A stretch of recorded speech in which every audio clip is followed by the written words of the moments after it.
तो आज की वीडियो बहुत ज़्यादा इंपॉर्टेंट है और हम उसी पे डायरेक्टली टॉपिक पे आते हैं without any much ado. So आप लोगों ने सबटाइटल तो देख लिया होगा, हाउ टू रीड इफेक्टिवली।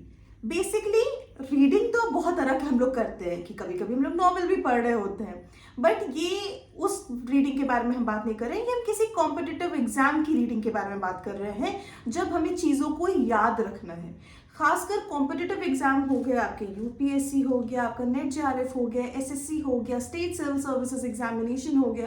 तो इन सारे एग्जाम्स में क्या होता है, आपको बहुत सिलेबस बहुत है, सबका सिलेबस बहुत होता है, तो you have to cover multiple books. यहाँ पर 2-3 बुक्स की बात नहीं होती है, जो कि नॉर्मली हम जो भी कोई कोर्स कर रहे होते हैं, कॉलेज एग्जामिनेशन, स्कूल एग्जामिनेशन, वो बहुत डिफरेंट होते हैं। तो इन एग्जाम्स के लिए कैसे रीड करें effectively is very important. Read करने को तो मैं यानी पूरी बुक पूरे आज एक दिन में रीड कर लूँ, बट अगर मुझे इफेक्टिवली मैंने रीडिंग नहीं करी और मुझे इसमें से कुछ भी कंटेंट 1% भी याद नहीं है, तो कोई फायदा नहीं है इस पूरी बुक को रीड करने का। तो कैसे इफेक्टिवली रीड करें ताकि हमें चीज़ें याद रहें, आज हम लोग इस वीडियो में वो जानेंगे। तो सबसे पहले हम ऐसा नहीं होता है कि आज एक चैप्टर पढ़ा बस उसके बाद दोबारा उस चैप्टर को पढ़ना ही नहीं है कभी।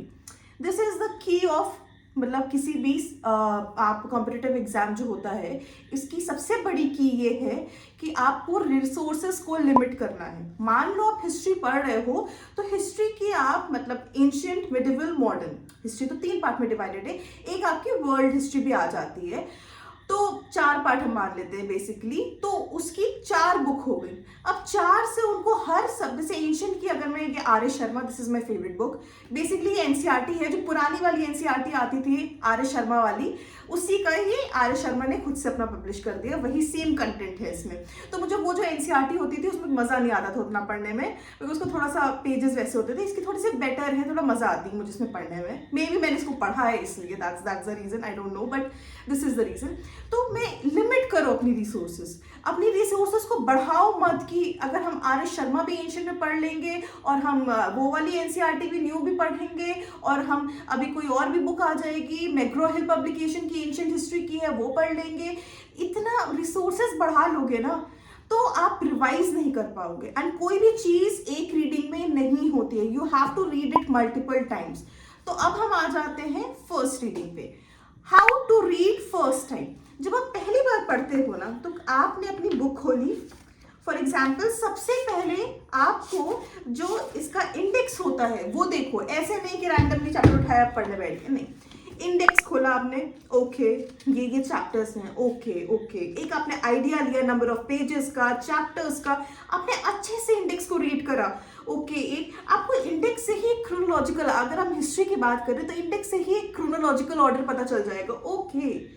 तो सबसे पहले आ जाता है हमारा ह्यूमन एवोल्यूशन में स्टोन एज। स्टोन के बाद हम चालकोलिथिक कल्चर के बारे में, उसके बाद हड़प्पन के बारे में बात करते हैं, फिर आर्यन कल्चर आता है, फिर एज ऑफ ऋग्वेदा, लेटर वैदिक फेज। आपको यहीं से क्रोनोलॉजिकल ऑर्डर पता चल रहा है, ओके इसका मतलब ये हड़प्पा के बाद आर्यन आए। तो मोस्टली क्रोनोलॉजिकल ऑर्डर्स में बुक होते हैं, तो आपको थोड़ा सा एक आइडिया लगेगा। I am talking about history.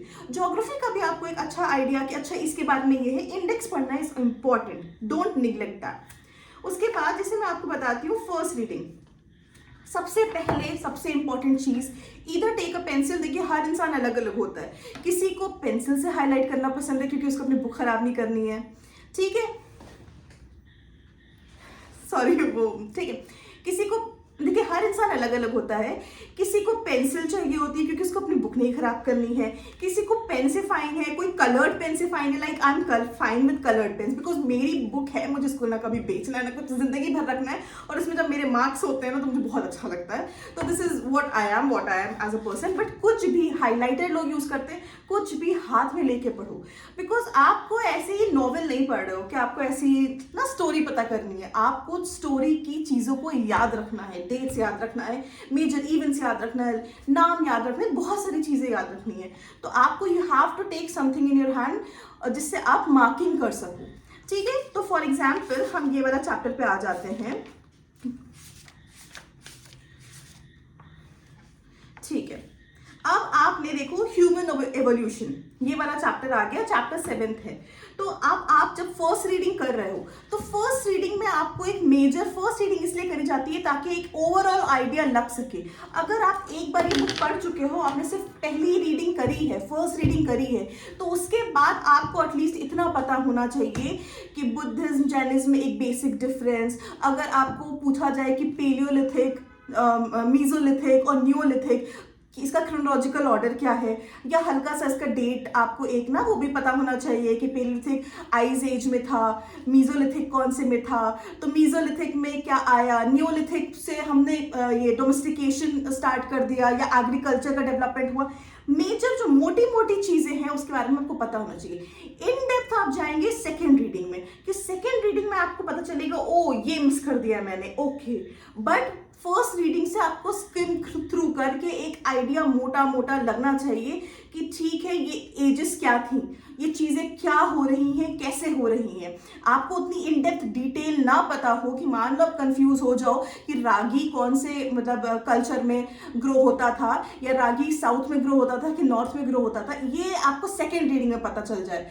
But first reading में एटलीस्ट आपको इतना पता चल जाना चाहिए कि सबसे ज्यादा मेहरगढ़ जो है, मेहरगढ़ जो न्यूलिथिक साइट है, मेहरगढ़ में आपको ये ट्रेसेस ऑफ व्हीट फाउंड होते हैं।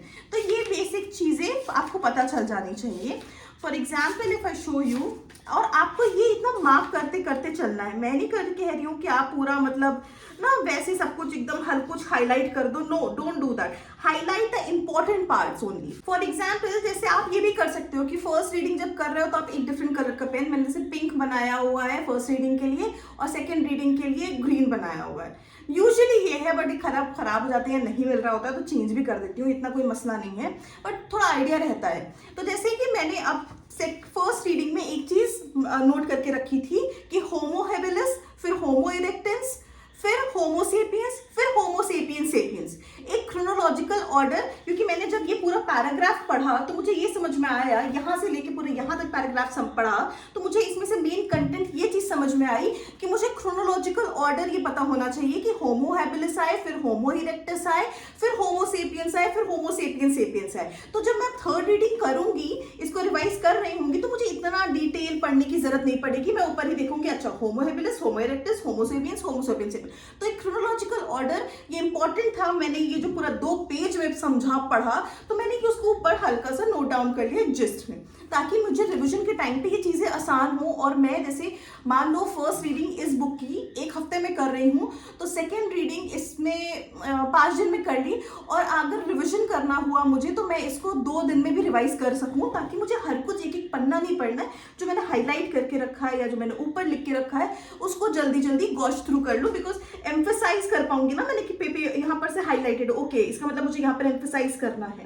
ठीक है, जैसे यहाँ पर एक बहुत इंपॉर्टेंट एम्फेसाइज करके रखा हुआ है ये रामापिथिकस और शिवापिथिकस। ठीक है, ये पोटवार प्लेट्यू पंजाब, जो पाकिस्तान वाला एरिया वाला जो पंजाब है, वहां पर ये रामापिथिकस और शिवापिथिकस, ये हमें स्कल्स मिले थे 2। तो ये दोनों नाम इंपॉर्टेंट है। और आप जब भी पढ़ो ना, खासकर कॉम्पिटेटिव एग्जाम के लिए, तो PYQs करते रहो, प्रीवियस ईयर क्वेश्चंस। तो मुझे ये याद था ये किसी उसमें टेस्ट सीरीज में या कभी आया था, बिकॉज मैं PYQ की बुक साथ लेके बैठती हूँ, तो ये पता था कि रामापिथिकस और शिवापिथिकस इज वेरी इंपॉर्टेंट, ये PYQs में भी आता रहता है, तो इसलिए भी मुझे ये आइडिया था, ओके। और जब मैं अगर बाइबल का फर्स्ट टाइम सेकंड टाइम कर रहे हो तो पहले पढ़ लो, एक बार रीड करो, फिर try to solve the PYQs, फिर देखो कि तुम क्या नहीं कर पा रहे हो और उसमें कहाँ पर वो मल्टीपल टाइम्स वो क्वेश्चंस आए हुए हैं। लाइक 1 साल भी आया, दूसरे साल भी आया, तीसरे साल भी आया, इंदस वैली पे आता रहता है। जैसे बुर्जहम पे, बुर्जहम जो एक न्यूलिथिक साइट थी, वहां पर जो ग्रेव्स निकली हैं, वहां पर मास्टर के साथ, मतलब जो इंसान बरी होता था उसके साथ उसका जो डोमेस्टिकेटेड डॉग होता है उसको भी बरी करा जाता था। ये इतनी फेमस बात है, इतनी बार UPSC पूछ चुका है, स्टेट सर्विसेज से पूछा जाता है। तो जब आप PYQs करते हो तो आपको ये आइडिया लगता है, okay this part is important. तो जब मैं वो पढ़ रही होंगी तो 100% मैंने उसको जरूर, देखो मैंने स्टार तक मार्क करके रखा हुआ है यहाँ पर, the people of Burzahom domestic dogs were buried with their masters in the grave, क्योंकि ये इतना इंपॉर्टेंट है। तो ये ऐसे आपको हाईलाइट करके चीजें तभी आपको याद होंगी, क्योंकि बिकॉज सिर्फ ऐसे बहुत लोग पढ़ते हैं, मैंने देखा है कि ऋग्वेदिक, ओके ओके ओके, ऐसे पढ़ते चले गए। ऐसे जो कॉम्पिटिटिव एग्जाम की होती है नॉवेल्स हम लोग ऐसे ही पढ़ते हैं, बिकॉज नॉवेल्स चिल जोन में पढ़ते हैं, बिकॉज स्टोरी जाननी होती है, मूवी कैसे देखते हैं वैसे ही नॉवेल्स पढ़ते हैं। बट जब कॉम्पिटिटिव एग्जाम के लिए पढ़ना है तो आपको एक्टिवली पढ़ना पड़ेगा, पैसिवली रीड नहीं करना आपको। You have to be very active, you have to take pen, ताकि कंसंट्रेशन बने। मैं और वीडियोस भी बनाऊंगी कि कैसे कंसंट्रेट करना है। जब आप पढ़ रहे हो तो आधे घंटे पढ़ो, बट वो इंपॉर्टेंट मतलब वो ना पूरा कंसंट्रेट करके अच्छे से पढ़ना चाहिए। तो this is how you should read ना, first reading, second reading, third reading. मैंने एक जिस बताने की कोशिश की, आई होप इट हेल्प्स। और बाकी हम आप लोग कमेंट सेक्शन में बताओ कि हम लोग किस चीज़ के बारे में बात कर सकते हैं, कि कंसंट्रेशन कैसे, ज़्यादा घंटे कैसे पढ़ें, डिस्ट्रैक्शन कैसे कम करें। तो ये सारी चीज़ों पे मैं बात कर सकती हूँ। Okay, bye bye everyone. और किसी पर्टिकुलर सब्जेक्ट के बारे में भी जानना है कि उस पर्टिकुलर सब्जेक्ट को कैसे पढ़ें, उसके कैसे अप्रोच होना चाहिए, नोट्स कैसे बनाएं, time table, you can ask me in the comment section. Okay, thank you everyone. Bye bye. Take care.